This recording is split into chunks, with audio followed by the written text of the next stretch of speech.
Hi, guys.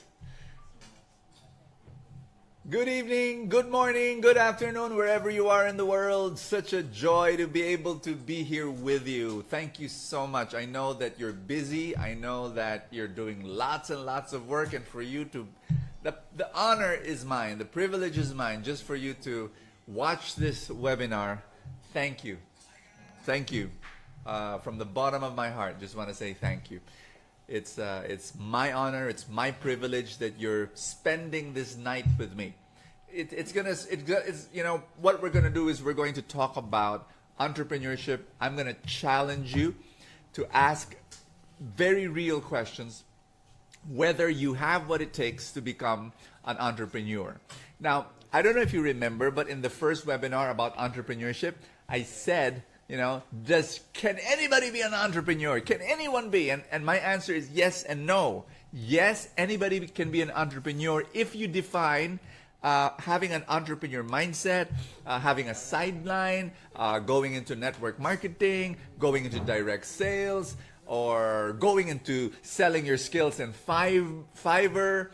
And you know, that if that's your definition, you know, selling something on the side, selling herbal products or food supplements, you know, anybody can become an entrepreneur, and I'm challenging everyone to take that on. But the answer could be a no if the definition of entrepreneur is like running a huge business. There are just some people who are made for that, you know, a huge enterprise. And so the answer would be a no. And I know it's a very difficult answer because, you know, wouldn't it be better to say anybody can run a huge, humongous enterprise? Well, I'm very realistic. That's my trait. I have faith and I'm very optimistic. But my feet are on the ground. And when I look at the experiences of the people around me, I understand that. So, but the only way for you to know whether you've got what it takes to run a huge business is to go start small and to start selling, you know, and doing your stuff. So just, I'm excited. I really, really am excited to be able to share with you my vision of entrepreneurship and what it takes. Here's my thesis for today. Are you ready? Entrepreneurship is a long journey. It's not short. It's not something that's easy. It's hard and it's very, very long. It's very hard and it's very long. And when you understand that, you should be ready for the long journey. What does it take? And I'm going to discuss the 3 non-negotiable items you need in your backpack. Because it's a long journey and it's a hard journey, you need those 3 things. Essential, non-negotiable items in your backpack to be able to take this long journey. I started as an entrepreneur when I was 30 years old. Pretty late. Why? Because I was a missionary, a single missionary from the age of 13. Started preaching, and then I was working with the poorest of the poor. Loved it, and but that was my world. My whole world was serving, preaching, ministry, did not think about money. So at the age of 30, when I finally realized that God wanted me to become a married person, I said, okay, I cannot become just a plain missionary and not earning a thing. So I had to get into entrepreneurship. So that was how it started. And it has been an incredible journey. I'm now 50 years old. I know, I look 49 and a half. I know. So, but it's been a 20-year journey for me. And I'm telling you now, you know, that was my topic in Full Tank today. People tell me, Bo, you're so lucky. Grabe ka. You're so lucky. You know, your businesses are so successful. And I say, you see the harvest. You don't see the planting. That's all people see, the harvest. But you don't know the many, many, many, many years of planting that brought about the harvest. When I started my first businesses, I put food carts in this mall, in that street, and all of them failed. You call that lucky? I don't think so. I started selling herbal juice. I started selling engine oil for cars. I sold memorial plans. I did this, I did that, I did that. Some of them succeeded, some of them failed. One of my biggest failures was organizing a concert for a foreign artist, and we were so excited. We started selling tickets, and guess what? At the end of the day, as everybody was in the concert and they were enjoying, I was there looking at the crowd, and I was saying, oh gosh, I lost 3 million pesos. Is that lucky? No, that's my loss. We imported stuff, another business, we imported stuff from China, and then we started selling stuff. Guess what? 9 million loss. Is that lucky? But that's what I'm saying. I'm going to share with you now that if you want to become an entrepreneur, it's a hard journey, it's a long journey. Can you do it? You need 3 things, and they all start with the letter F, and they need to be in your backpack, so that when you travel in this long journey, you will reach your destination. Are you ready? Are you ready to plant long and hard for the harvest? If you are, I am going to bring now my friend. He is actually my business mentor. He's not just a friend. He's somebody who, if I know about entrepreneurship, he knows 100 times more, because he's just done so much. And it is my joy and my pride to be able to introduce him to you right now. I am how do you call this? The reason why I'm able to share about entrepreneurship to you is because from the very beginning, when I was 13 years old, I was a communicator. I was a preacher, right? I was a teacher, and I was a writer. So bring me to any area, and after some experience, I'll be able to share it with you.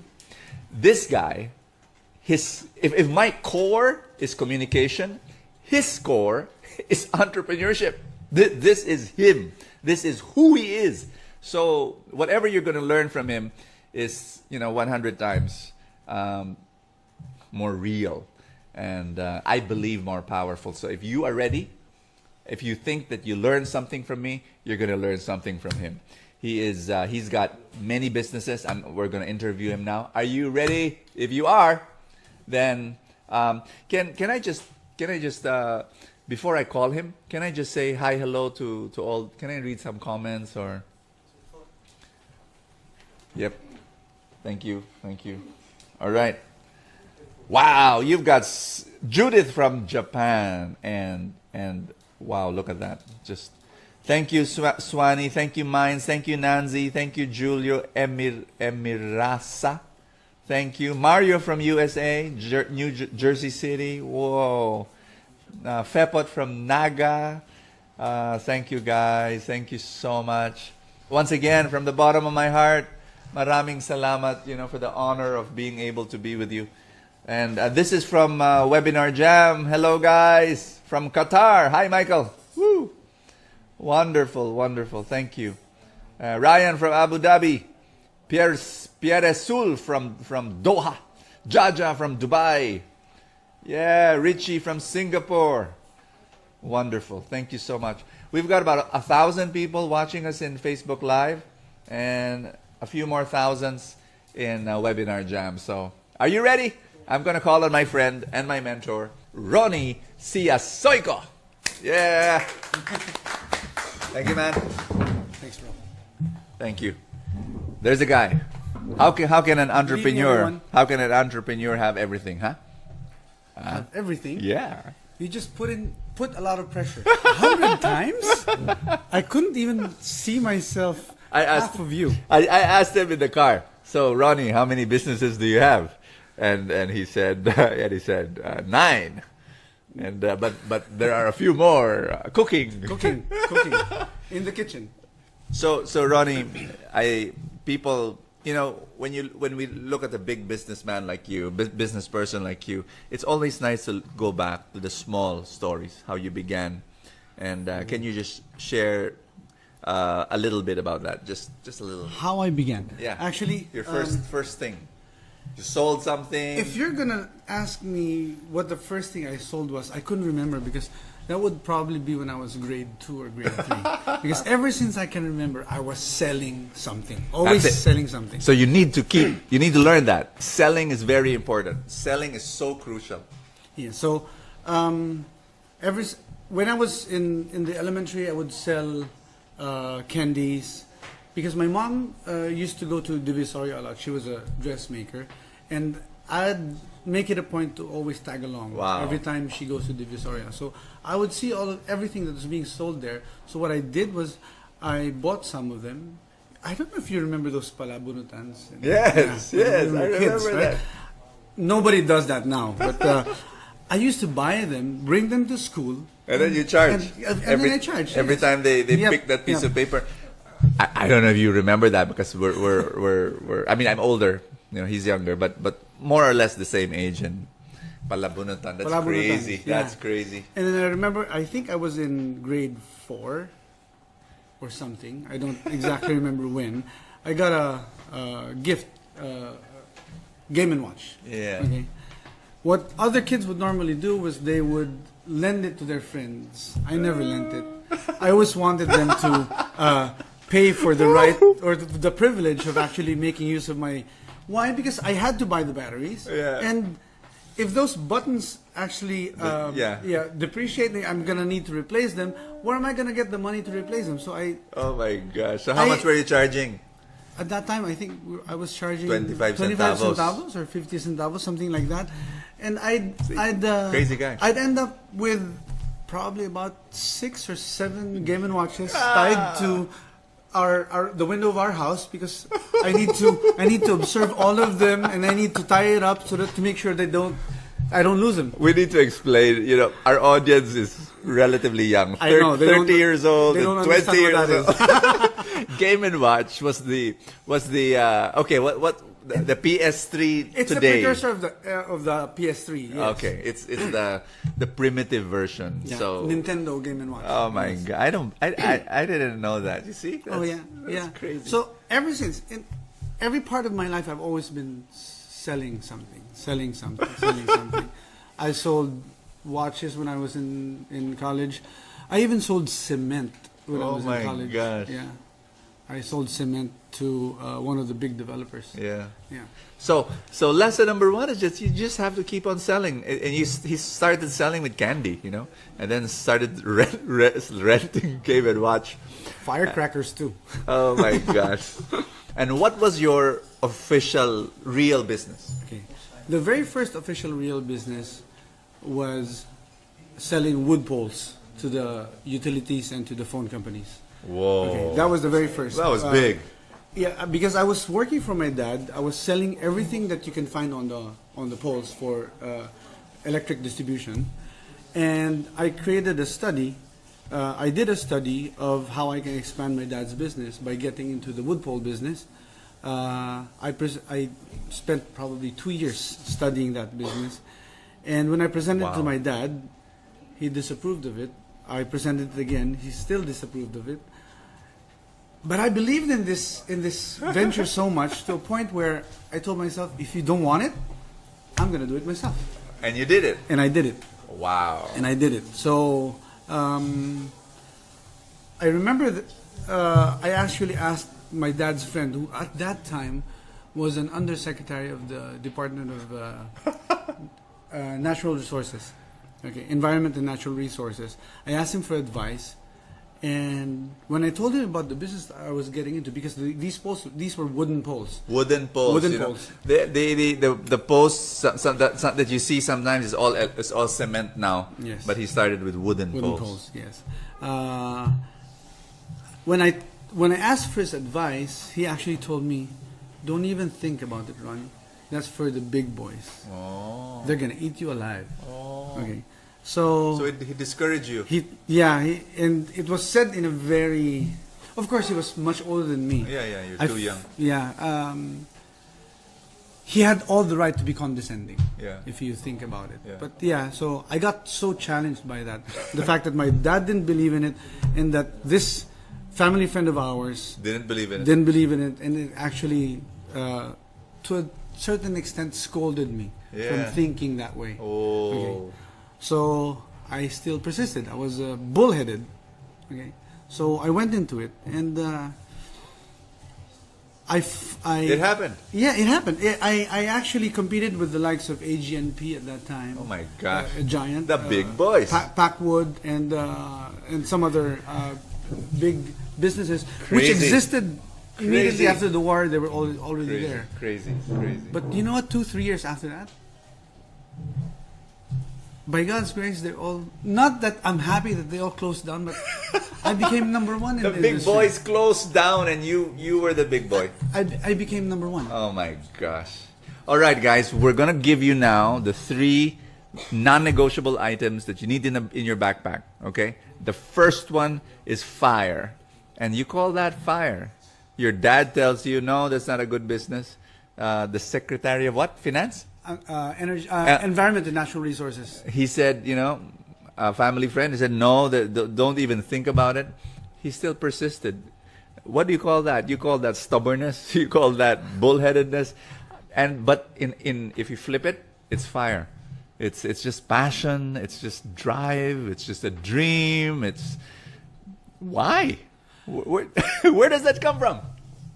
One, probably because I spent a lot of time studying that, because I was working within the same industry that I would have sold the poles to. Okay? I was selling everything that you find on the poles: the transformers, the wires, the insulators, all the hardwares. So you knew the industry. I knew the industry. Okay. And my dad told me it was too difficult to do. Yeah. It had Yeah. so much problems doing that, and so much documentary requirements and all of that. Yeah. And, but Wow. yeah, Wow. you're right. I had fire, I had passion, I believed in it so Yeah. much, and Yeah. I knew I could make it work. Wow. By the way, YouTube is experiencing technical difficulties right now. So please move to Facebook Live for this purpose. We can't control YouTube, but so anyway, just to fire. You're a man on fire. You're a man with, and I've known you, Ronnie, for how many years now? Over a decade. Over a decade. And I've always seen you. You're just so passionate about entrepreneurship. So your first answer, I like that.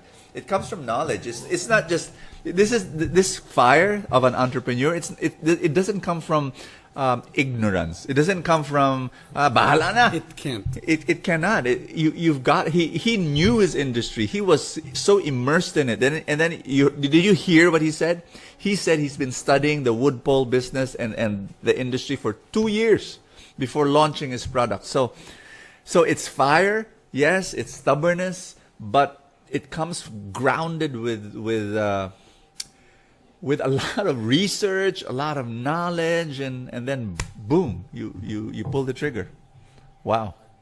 So you're still on fire. Oh yeah. I don't think it'll ever stop. I think I will die with fire burning within me for one reason or another. I don't think it'll ever stop.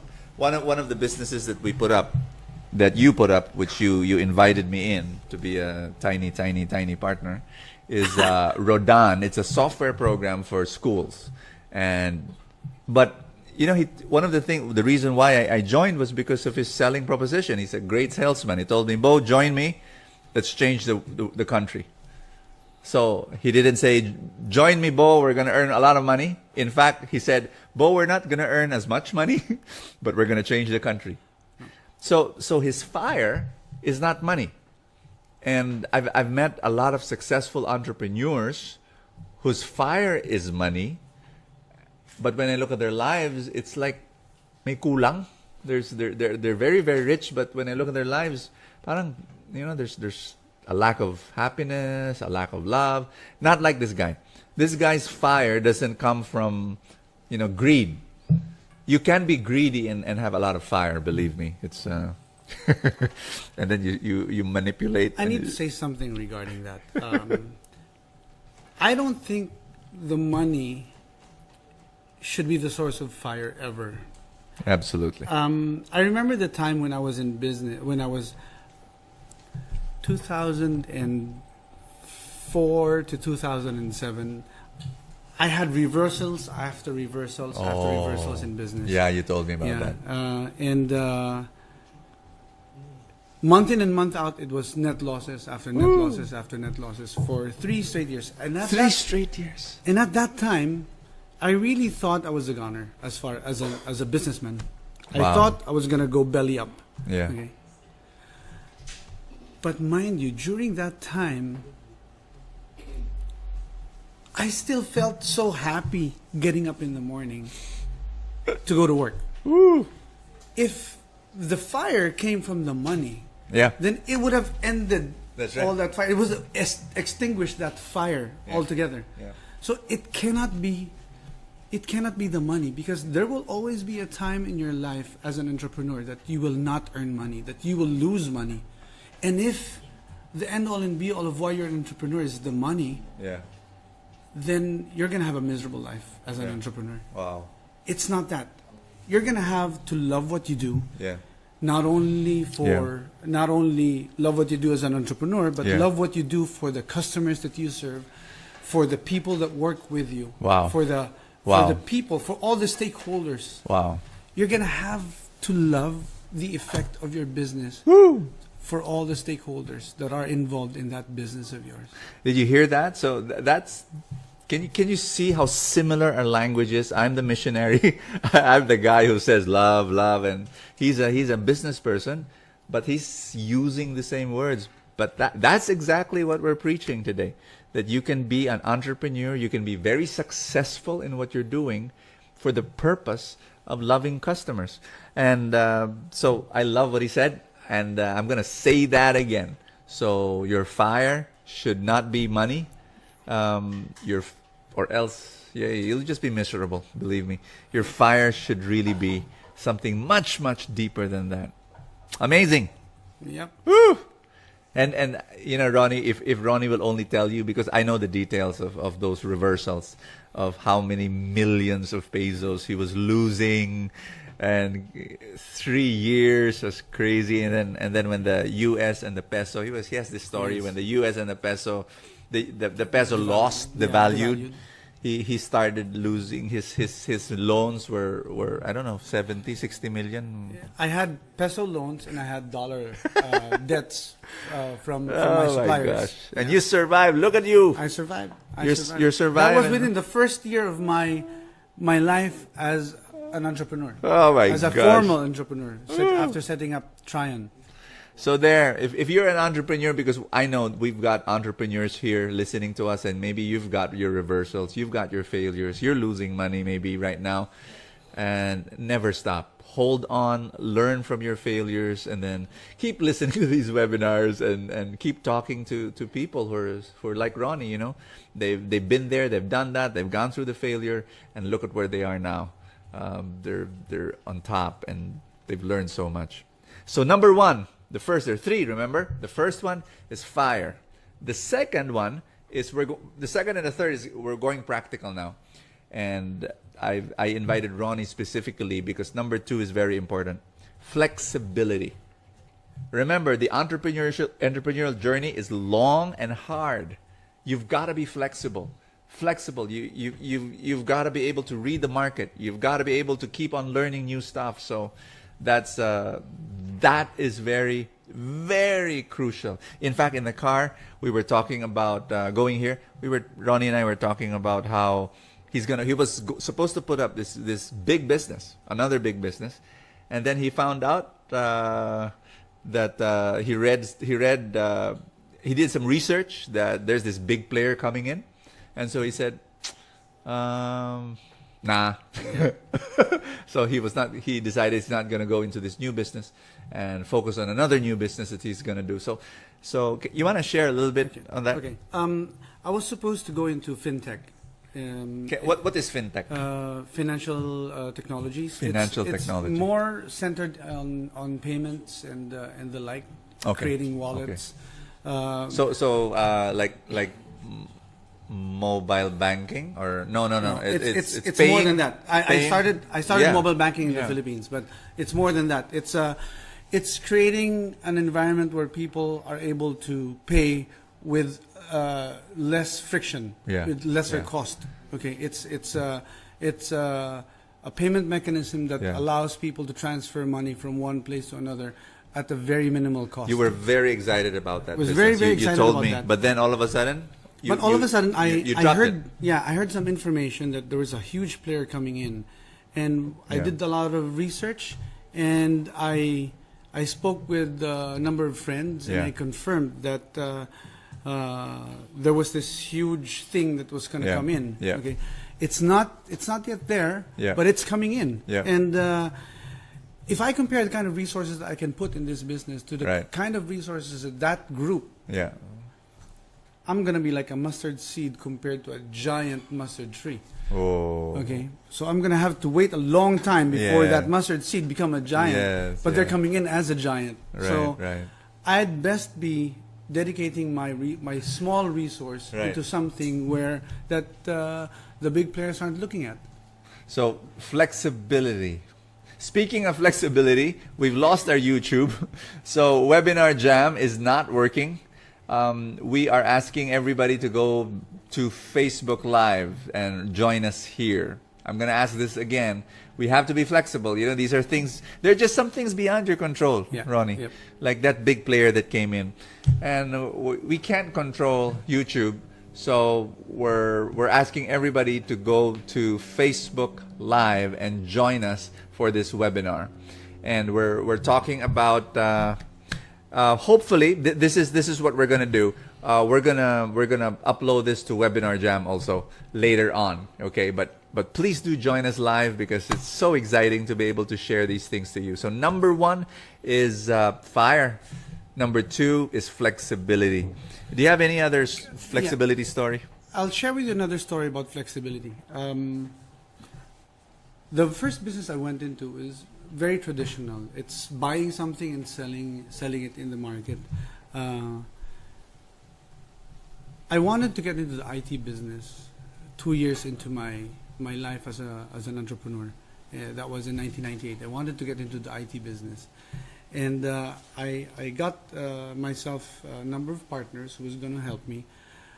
But my biggest problem when I wanted to get into the IT business was that when I was studying in college, the computers I never had to use a mouse.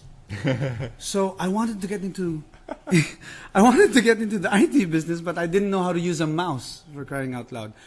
And I didn't know how to send an email because when I started doing business, it was all fax machines Oh gosh. and the like. Okay, and here I wanted to get into IT, so I had to learn a lot of things. Great. I had to do a lot of research, do a lot of homework, so Yeah. to speak. Yeah. And so I started that company, Trital Wireless, in 1998. Did a lot of research. We went around Europe trying to find the best way for us to build what we wanted to build. And 2 years after we went into that business, Brother Wow. Bo, we launched the very first mobile banking service in Asia. Woo! Yep. Amazing. And I operated that service, mobile banking and mobile commerce, for 6 years. Wow. Yep. With From telcos. from someone who did not know how to use a mouse, From someone who didn't. you dove into IT. Yeah. And then when we launched that service, we eventually started implementing it in Malaysia, in Brunei, Wow. in Singapore, and in Guam. Wow. Okay. Before we There you have it. Sold the Fantastic story. Because I hear a lot of people, ay, wala akong alam masyado dyan. Baka hindi para sa akin yan. But what if you learn? What if you decide, you've got what it takes and you learn more? And Ronnie was not starting from zero. Of course not. He knew a little bit about the computer. And he knew the industry and all that. But what he did was he ramped up. Can you scale up your knowledge? Because if you don't, then it'll be difficult. So again, I'm gonna challenge you. Flexibility is so important. That you can't just say hanggang dito lang ako. Yeah. You know, That's the worst thing you can say. Yeah, but many Filipinos say that. Hanggang dito lang ako Brother Bo. I guess this is the reason why we do this. Because we want them to get out of that rut of telling them na Yeah. hanggang dito lang ako. Yeah, that's true. Yeah. so excited just to, my dream with this webinar, reaching to thousands of people now, and then the replay, uploading it, and thousands of people watching this for the next few months. I really want you to, very important, very, very important, I want you to change your mindset. Because once your mindset changes, everything else will change. And yeah, okay. So thank you guys. Thank you, Grace. Hanggang dito lang ako, bad culture. That's true. That's true. Yep. Thank you, Eileen. Thank you so much. Thank you, Emmy. All right. I haven't told you yet you're number 3. And Ronnie is an expert in number 3. And I'm not. But the point is this. Number 1, fire. Unstoppable fire. Passion. In the midst of difficulties, keep on going. Keep on planting. I failed in a lot of businesses. Ronnie failed in a lot of businesses. But we just kept on. We just kept on. So do not ever give up. Here's number 2. Number 2 is flexibility. All right? So keep on learning, keep on adjusting, look at market. Flexibility also means reading the market. What do people need? I read this book, not all of it, but just the gist. He said, don't start a business, solve a problem. Parang, what's the problem? What's the problem? Solve it. But how will you know what problem to solve if you're not flexible? Looking. There's some people, they're so enamored with their product. They're in love with their product, and then they don't understand that it's not solving a problem. One of the things that people should do if you want to get into business is you have to find the gap. One of the things that I always tell people whenever they ask for advice is, you're blessed to actually be living in a third world country if you want to be an entrepreneur. Wow. See? Yes, I'll say that again. You are blessed if you live in a third world country if you want to be an entrepreneur. Because there are more? There are a lot of gaps in a third world country. That's right. In a first world country, everything is being provided for by the government or by the big corporates. Yep. In an environment like the Philippines, there are so many pains that can be solved by entrepreneurs. There's so many needs. There's so many irritants that people want other people to solve. That's right. That is what we need to do. Find the gap, find the irritant, find the pain, and solve it for other people. Then you have a business. Woo! You got that? Okay. Fire, flexibility. Here's number 3, and I know you might like this is going to be your reaction when you hear it. Hindi exciting. Number 3 is finance. Friends, whether you like it or not, a business is about numbers. I'm not good in numbers. He is. So what do? I get someone who's good in numbers to help me out. But you cannot go into business, especially when it's growing, without somebody looking at the numbers. Can you share a little bit about finance? One of Ronnie? the most basic advice that I would give any entrepreneur would be to make sure that you separate your personal finance from your business finance. The worst thing that I see all the time, which becomes a reason for business failures, is because people think that whatever money they have in the business is theirs to spend or to use on something else. The money of the business is not yours. It is the business's own money. If you want to make sure that you can't separate your finances, your personal finances from your business finance. That's right. You pay yourself a salary and live within that salary. Yes. You don't get whatever cash is there in that business and spend it on yourself. That's the worst thing that you can do. Wonderful. That's a perfect I hope recipe you're for listening. bankruptcy. I hope you're listening. That is so crucial. Edward Lee, our mentor, Dean Pax, our mentor, they always say that. Never, they have a word. Never commingle. Commingle. Never commingle money in your business with your personal money, like, your groceries, paying for the electricity in your house. Even your phone bill, even your gasoline bill. Separate. Your credit card especially. Some people do this. They set up a business, you know, and then it starts earning. What they do is they get this from the sales of the products, Yes. and then they buy clothes. They go to Boracay. They buy a car, you know, and it's no, don't ever do that. It's got to be separate. So Ronnie says, you know, just pay yourself a small salary and live in it while the business is growing. So that's very important. Another important thing about finance is that you need to know how much you're making, if possible, every day. You cannot operate your business not knowing. I hear this a lot of times from other entrepreneurs. Winuwido nila yung negosyo nila. Why? Yep. Because they have no means. My mistake.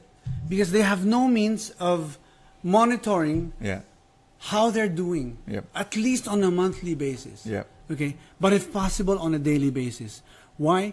Because how can you make decisions whether you're going to expand or not if you don't know how much money you have or how much money you're making?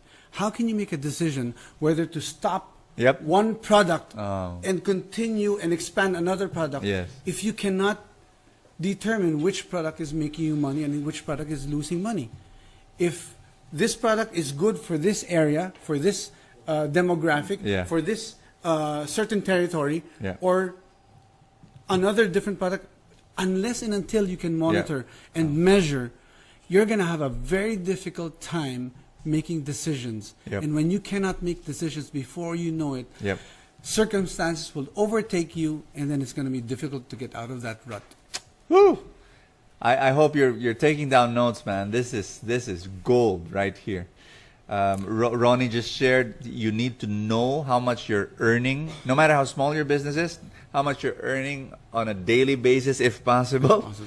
And wow, that's you know, my wife Lucy used to be a GM of a restaurant. Okay, a chain of restaurants, and she has a system that will enable her. And mind you, this is just Excel. It's not a highly expensive software. It's just an ordinary MS Excel that she's using. And Lucy, I know she's listening. She uses the Excel and she knows how much that restaurant is making every day. Ooh. She does inventory every day, even of the salt, the pepper, the sugar. All of them are being inventoried. From table to table, they gather and they weigh. Oh my gosh. So they know how much they're making. They know the variances every day. Oh my And gosh. unless and until you can do that, it's going to be difficult for you to operate properly. What's nice right now, the key word there is probably systems. Okay. If you don't have a lot of entrepreneurs, I had the same mistake when I started as an entrepreneur, because I didn't know how much I was making on a daily basis, but at least I knew how much I was making on a monthly basis. Because I'm still an accountant at the end of the day. One of my mistakes was I did not invest in the right system. I knew the market well. I knew my products. I knew how to sell. So the front end of my business was working very well. But the back end of my business was in shambles. And one of the biggest pitfalls of entrepreneurs is the fact that they neglect the back end to the point that by the time they realize they have a problem, even the tax man is after them. And that's going to be very, very difficult. One of the most expensive, what do you call that? Cost items, expenses of a business is taxes. So you need the numbers. You really put. As I said, I'm weak in numbers. You know, I'm a communications guy. You know, but terrible in math. So what I did was I had to get someone who was superb in numbers, and she just is. She's just a blessing to me. So if you're like me, you're not good in numbers. You've got to have somebody in your team who is, and see to it that you monitor that regularly. Wow, thank you, Ronnie. That's amazing. The people here are so appreciative of what you're discussing, and I need to put on my glasses. Yeah. I'm disabled in that sense. So what we're going to do is this. We're about to wrap up.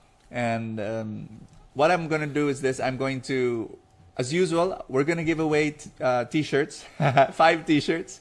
And we're going to randomly go through those who commented.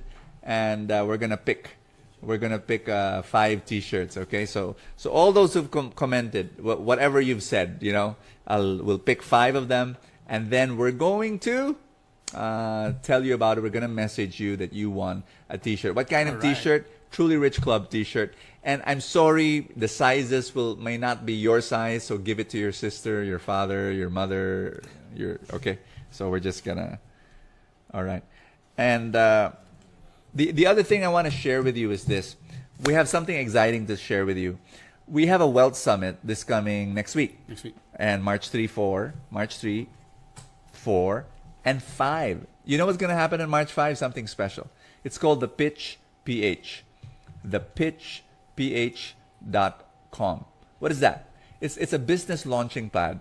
We will select 6 new entrepreneurs. So these 6 new entrepreneurs, all you have to do is apply. Okay, you go to thepitchph.com and submit your application. And on March 5, the 6 new entrepreneurs will be in front, and they will be presenting their business to a panel of our business mentors. That's Ronnie, and then you've got Edward, and you've got Dean Pax Lapid, and you've got go to the comments. You'll find the pitchph.com. So you're a new entrepreneur, but you have this business concept and a prototype of your product. You can already present. Or you already are an existing entrepreneur. You have a small business, but you want to scale up. So you need mentorship. You need maybe funding. So you'll just present. Maybe the mentors will say, this is what you do. This is what you not do. So they'll give you insights, and that'll be great benefit to you. Number 2, who knows? They may invest. They may like your business so much they'll say, okay, I'm gonna put some money there. All right, and so that's big if they invest, or not the panel, but the audience, because the audience are platinum members of the Truly Rich Club, and if they love your business, they might talk to you after the presentation and say, hey, can I invest in your business? So we're gonna select 6 lucky, very, very lucky new entrepreneurs for March 5 for the Wealth Summit.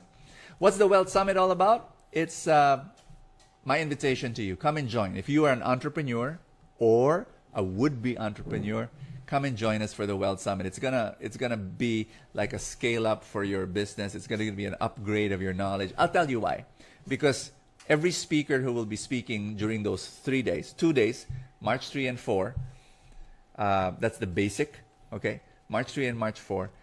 Every speaker that will be speaking there will have a mindset that you would want to absorb. Number 2, the wisdom that you will get from their experience will be amazing. Number 3, just the people beside you. They'll have fire, definitely. The reason they're there is because there's going to be fire. Okay. The last thing I want to talk about the Wealth Summit is that we're going to select 7 lucky attendees, participants of the Wealth Summit. I'm going to have a special dinner with them on Friday night, and we're just going to raffle it off. We're going to have dinner, and then I'm going to invite them to talk and share, over dinner, and I'll be able to at least listen to their stories and hopefully give advice to whatever's happening in their financial life. We're going to talk about investing. We're going to talk about entrepreneurship. We're going to talk about life in general. So I'm looking forward to that special dinner with 7 participants in the Wealth Summit. Okay, so lots of great things are happening. Again, if you want to join the Wealth Summit, just go to www.trulyrichclub.com/Wealth Summit. Again, go to the comments because the link will be there. And so excited just to be able to be here with you guys. Ronnie and I are going to answer some questions. So if you have any questions, why don't you write your comments or your questions here, and I'll try. Ronnie and I will try our best to answer your questions. Okay. Thank you so much. Okay. Thank you, Jamieli. Wow. Benji Duyanon. Thank you. From Alberta. Anjali Ravi. Oh, thank you. Okay. Question number 1. Can I start a business without capital? That's going to be a little bit difficult. Business, you have to get something out of whatever you invest. Okay. You may not have capital, and if you don't, probably you can start with your skill as a business. That's right. So if you're good with your hands, Yep. you can make use of your hands to do business. Yeah.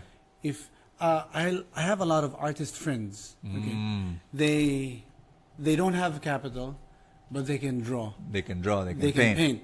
They have a way of turning an ordinary piece of wood into something valuable and beautiful. That can be a business. If you're an accountant, for example, like Yeah. me, I could have actually chosen to be a practicing accountant and do a business out of that. So that can also be a business. You're going to have to start with what you're good at. Yeah. You're going to have to start with a certain skill. If you were to get into a trading business or something else, then you might need capital to do that. Which is why we're encouraging people to always save and invest, so that by the time an opportunity comes along, so true. and you want to be able to take on that opportunity, you will have a little bit of money to start with. You're going to be able to put in a certain amount of capital to the business that you want to do. It is a necessity for certain business, but if you're going to base your business out of a skill that you have, then of course you can start a business without capital. What is the best business to put up in the Philippines? There's no one answer. What's the best business in the Philippines? It's up to you. What are your skills? What's your passion? What's your fire? And find the gap. Find the gap. Find the gap. Brother Bo, what is your opinion about MLM? You know what? When you don't have a capital, start selling. So MLM could be one way of selling. Learn how to sell. You don't have capital, sell. And then save, and invest, and then you'll have capital. Another question, and it was actually, I expected this question. But the question is this: How long do you press on? Your business is failing. The question is, your business is failing. How long before you give up, or should you push on? There's no hard and fast rule in that kind of a... I made that mistake before. Okay. Made a huge mistake in that respect, because I didn't know when to call it quits. Okay. To a point where I lost a lot of money that if I look back, I should have been able to put a stop to it. One of the things that's very important is for you to set certain deadlines in a business. Yeah. Okay. There has to be a deadline. You're going to have to make sure that your performance is always measurable. And put certain deadlines. Okay. Without that deadline, or without probably setting a specific amount that you can risk, that you can spend on a business, until you say, okay, I've reached that point where I must stop, because otherwise it's going to affect the quality of life that I have at the moment. Okay. That's right. Make sure that whatever it is that you're going to invest in a business, that you're going to risk, because all businesses have risks. Yep. Whatever amount that you're going to put there is something that will not change your lifestyle. Amen. Or you have what you call certain safety nets. Okay. Yeah. A spouse who's actually working, have a job, and who can, just in case, be able to sustain the family. That's right. Is a good safety net, for example. So, like, I remember Dean Pax was telling me he got into a business,